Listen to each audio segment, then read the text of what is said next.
বসে করবো শুধু পড়া পড়া খেলা। তুমি বলছো দুপুর এখন সবে, না হয় যেন সত্যি হলো তাই।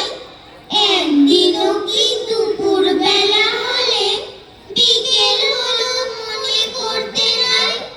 আমি তো বেশ ভাবতে পারি মনে, সূর্য ডুবে গেছে মাঠের শেষে।